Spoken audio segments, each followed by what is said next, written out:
So if you've been looking at the Asia-Pacific region for an extended stay, maybe you're a digital nomad, a retiree, or just someone, craving a change of scenery, Yeah. then Bangkok has probably been right at the top of your list. Absolutely. It's vibrant, it's connected, and for years it had this reputation for being incredibly flexible with long-term visitors. It did, but we have to be really honest here that perception is changing, and it's changing fast. For anyone aiming for a stay longer than, say, a simple 2 or 3 weeks, that old flexibility is, well, it's largely gone. So the rules haven't all been rewritten, but the enforcement of the rules that were already there has gotten much, much tighter. Radically tighter. Exactly. So we've poured over the sources, the research, your notes on recent Thai immigration policy, because our mission today is to give you a clear path forward. We want to give you the insight you need to navigate this shift without all the anxiety, so you can stay in the land of smiles legally, smoothly, and long term. Okay, let's unpack this. The big question everyone is asking is, why now? Why is it suddenly harder for a legitimate visitor to stay in Thailand for a longer period? Well, what's fascinating here is that it doesn't seem to be coming from a place of, fear or just revenue generation.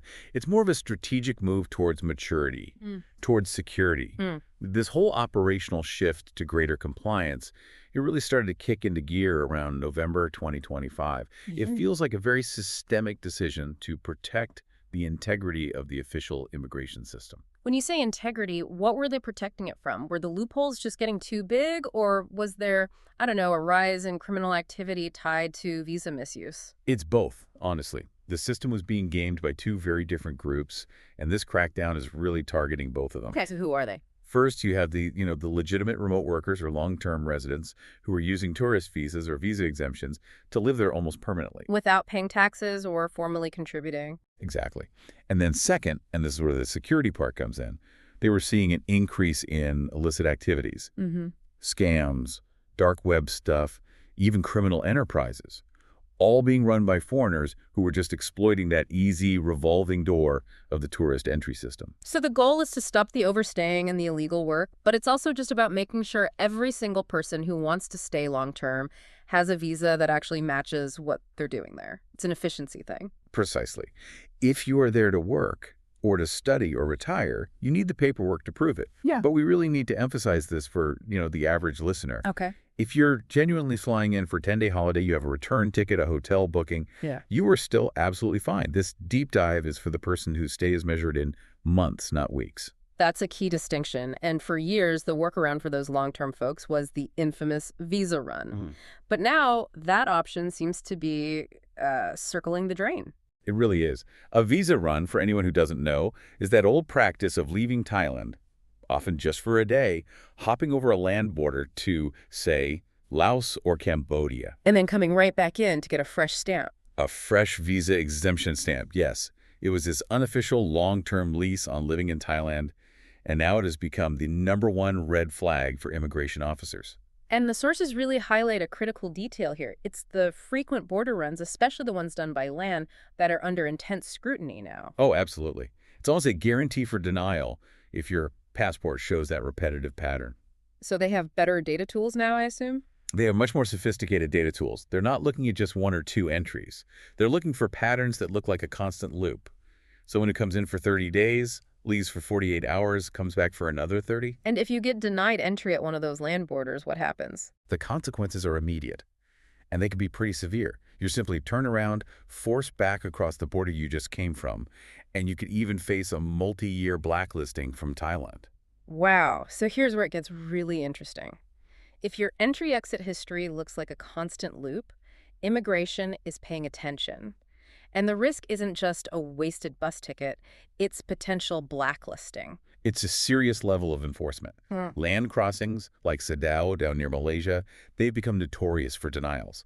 Where they used to be these simple, friendly resets, the risks are just dramatically higher. And I imagine that pressure also affects the standard tourist visa extension process. It absolutely flows into it, yes. So extending a standard 30-day tourist entry for another 30 days, which, used to be almost automatic, that now requires a much higher burden of proof. Correct. The days of just walking into the immigration office and walking out with a new stamp, those are over. So what do you need now? You are now required to show proof of ongoing travel plans. You need confirmed accommodation and a clear, legitimate reason for the extension.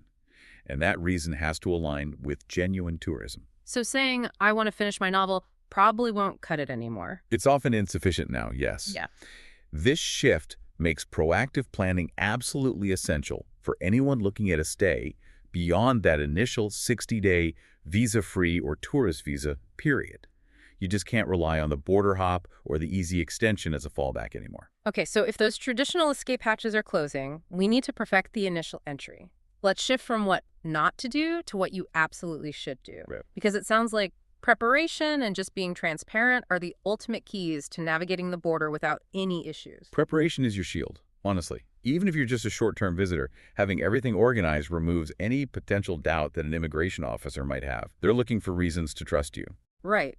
We've kind of synthesized 4 critical pieces of prep work from the sources that can save you a ton of hassle and, frankly, a lot of anxiety. What's Right. on that checklist? Okay, first up, the Digital Arrival Card, or TDAC. This is mandatory. You fill it out online within 7 days of your arrival. And that's pretty straightforward. It's a quick digital process, but having that confirmation QR code ready for the officer just speeds everything up so much. It shows you're organized. Okay, what's second? Second, proof of a return or onward ticket. This is pretty much non-negotiable for a smooth entry. It has to show you intend to leave Thailand. It doesn't have to be a flight all the way back home, though, right? No, not at all. It can be a flight to Vietnam, a bus ticket to Cambodia, anything concrete that proves you are not trying to permanently settle on just a tourist entry. Got it. Number 3. Third is your accommodation details. Have your hotel bookings, your rental confirmations, or even just the address and contact info for where you're staying ready to go. Because they're looking for consistency. Exactly. If you say you're staying for 45 days, but your hotel receipt only shows 2 nights, that raises a red flag instantly. And fourth, the one that I think causes the most stress, proof of funds. Yes. While they don't ask every single person, an officer absolutely can ask for this to make sure you can support yourself without working illegally. So what's the magic number we should tell people to have ready? We advise having your banking app or maybe a recent statement ready to show a balance of around 20,000 Thai baht. Which is roughly, what, $550 US? About 550 USD, yes. And if you're traveling as a family, they might look for double that. It just shows you're financially capable of your visit and you won't need to, illegally look for work. I think the biggest takeaway here is to just treat the immigration officer with respect. Keep your story simple, make sure your documents are consistent, and be polite. Don't volunteer extra info. That's the whole game. They are looking for consistency and integrity. If you've done your prep work and your story and your documents all line up, you are showing respect for their system. Okay, so that checklist handles the short term.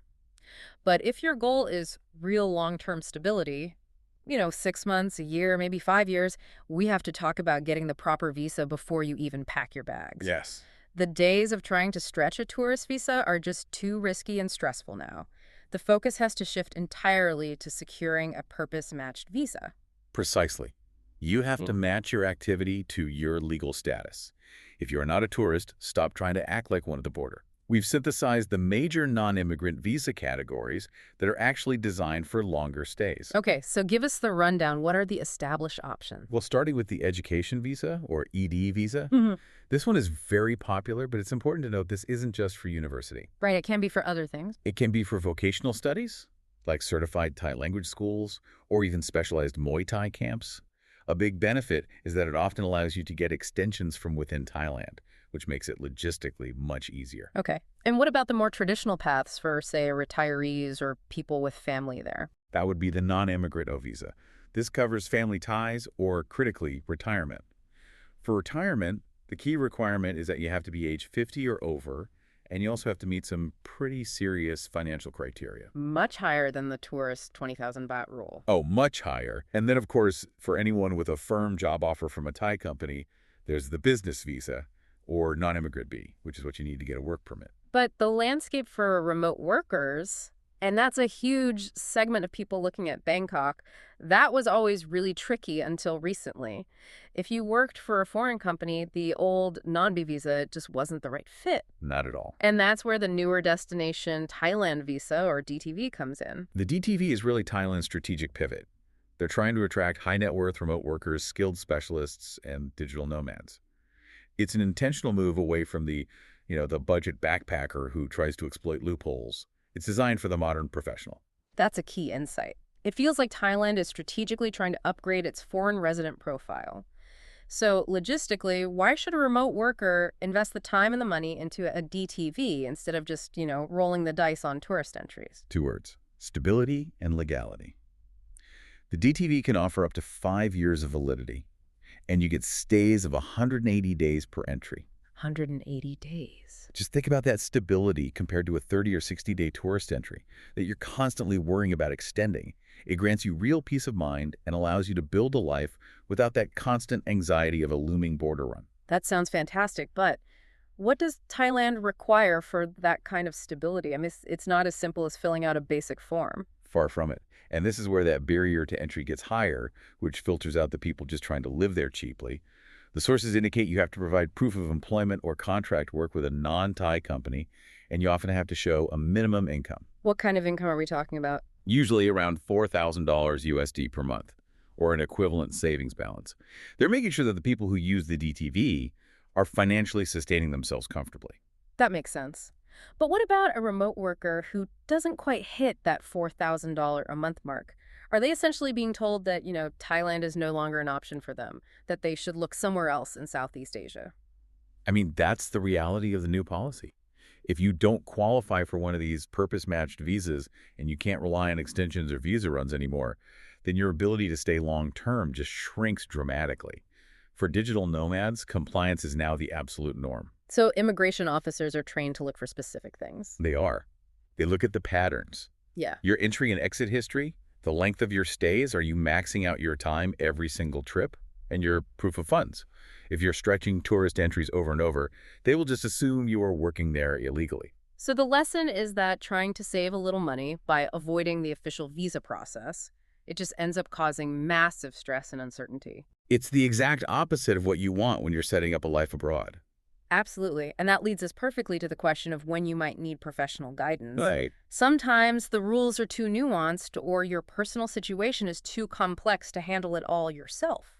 There are definitely scenarios where you should just call an expert to avoid the stress, to avoid a potential denial. What are some of those warning signs that you need help?